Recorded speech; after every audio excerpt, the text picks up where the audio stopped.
Hello guys, অনেক দিন পর আবার তোমাদের কাছে চলে এলাম একটা মিনি ব্লগ নিয়ে।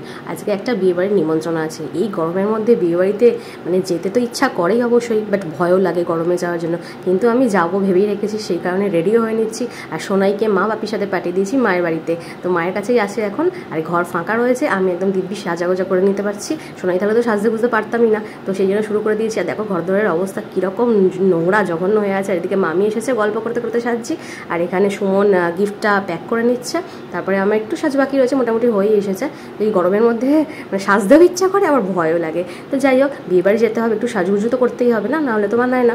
তো সেই জন্য আমি সাজুগুজুর একদম লাস্ট পর্বর দিকে চলছে। অনেকটা রাত হয়ে গেছে, প্রায় 9টা বেজে গেছে। আর তারপরে এই মোটামুটি হয়ে গেছে। আমি আমার নেকলেসটা আর ইয়াররিং আর হচ্ছে এই হাতের ব্যাঙ্গলসটা পরে নিচ্ছি। এটা সুমন আমাকে ফার্স্ট ইয়ার অ্যানিভার্সারিতে দিয়েছিল। এটা এডি ডায়মন্ডের ননি থেকে কেনা। তো এই সেটটা আমার ভীষণই ভালো লাগে। তো তোমাদের কেমন লাগছে দেখো। প্রথমে ভাবলাম বাঁ হাতে পরবো, তো বাঁ হাতে পরলাম। বাঁ হাতে পরে ভাবলাম না না এটা ডান হাতেই পরি, ডান হাতে পরবো, কারণ বাঁ হাতে তো আবার ঘড়ি পড়তে হবে। তো সে কারণে এই হাতে গলিয়ে নিলাম। তো দেখো ইয়ারিংটা আর এই সেটটাকে পুরোটা কেমন লাগছে আমাকে দেখে জানা অবশ্যই, ঠিক আছে। ননি থেকে কেনা, তোমাদের পছন্দ হলে তোমরাও কিনতে পারো। তো অ্যাট লাস্ট আমি রেডি হয়ে গেলাম। সুমন আমাকে পিছনে এই নেকলেসের চেনটা খুলে গেছিলো, তো সেটা বেঁধে দিচ্ছে।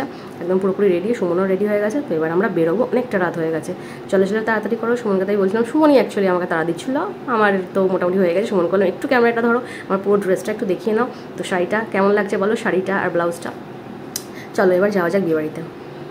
তো চলে এসেছি বিয়েবাড়িতে। রাস্তায় ভাইয়ের সাথে দেখা গেলো, তো থ্যাংক গড ভাইয়ের সাথে দেখা হয়ে, তাই আমি ভাইয়ের বাইকেই চলে এলাম। হাঁটতে হলো না, একদম কাছাকাছি ছিল, তবুও 2 মিনিট 5 মিনিট হলেও হাঁটতে হতো, সেটা হলো না। এসে গেছে এই যে ব্রাইড আর গ্রুম, দেখে নাও। তো আজকে ওদের এই রিসেপশন ছিল। আর প্রচণ্ড গরম, মানে হলে এসি থাকা সত্ত্বেও সেটা মনে হচ্ছে না যে এসি হল বলে। এতটাই গরম লাগছে। তার উপর মানে এত লোকজন, তো সে কারণে গরমটা আরও বেশি বাড়ছে। এখানে যে আমি ফোনের মধ্যে কি দেখছি, আমিও শোন আমার মনে পড়ছে। ব্রাইড আর গ্রুমকে প্রেজেন্টেশন দিয়ে আমরা চলে এলাম ছোটো স্টলগুলোতে। দেখি এখানে কী আছে, চিকেন পকোড়া আর এই দই বড়া, এটাই খাবো। আর ফুচকার জায়গা তো সবসময়তে অলওয়েজ ভিড় থাকে, সে তো বলার নয়। তো প্রথমে চিকেন নিয়ে নিলাম, চিকেন পকোড়া নিয়ে নিলাম, নিয়ে দুজনে খেলাম একই সাথে। আর তারপরে একটা প্লেটে এই দই বড়া নিয়ে খেলাম। আর তারপরে তো কোল্ড ড্রিঙ্কসটা মানে খেতেই হয় গরমকালে, তো সেটা বাদ দিলে তো চলবেই না মোটে। তো ওই জন্য কোল্ড ড্রিঙ্কসটা খেয়ে নিলাম। তারপর আমরা যাবো এবার ডিনার করতে। তো ডিনার এখানে বুফে করেছে। তো বুফেতে খেতে একটু অসুবিধাই হয়, ক্যামেরাটা ধরতেও আমার অসুবিধা হচ্ছিলো। তো সেই জন্য আমরা ক্যামেরাটা বাদ দিয়ে মোটামুটি খেতেই শুরু করে দিয়েছিলাম। তো খাওয়ার পর মোটামুটি সুমনের একটু আগেই খাওয়া হয়ে গেছিলো। তো খাওয়া হয়ে যাওয়ার পর সুমন করলাম, সুমন ক্যামেরাটা ধরো। ও ক্যামেরা ধরলো। আর এই যে শেষের দিকে আমি খাচ্ছি চিকেন, শেষের দিকে প্রায় আমার খাওয়া চিকেন আর গোলাপ জামুন, চাটনি, পাঁপড়, এগুলোই জাস্ট দেখাতে পেরেছি তোমাদেরকে, পুরোটা শ্যুট করতে পারিনি। আর তারপরে এইসব খাওয়ার পর ঠান্ডা ঠান্ডা আইসক্রিমটা তো খেতেই হয়, নাহলে তো হয় না। ম্যাঙ্গো আইসক্রিম ছিল গরমকালে, তো এটা খুবই দরকার, ম্যাঙ্গোটাই খুব ভালো লাগে খেতে। আর তারপরে লাস্টে পান না হলে তো পুরো খাওয়াটাই ইনকমপ্লিট থেকে যায়। চলে এসেছি পানের স্টলে। আর এই যে পান খেতে খেতে আমরা এবার ব্লগটা শেষ করব আর বাড়ির দিকে রওনা হবো, কারণ অনেকটা রাত হয়ে গেছে, 11টা বেজে গেছে। সোনাই আমাদের জন্য অপেক্ষা করছে।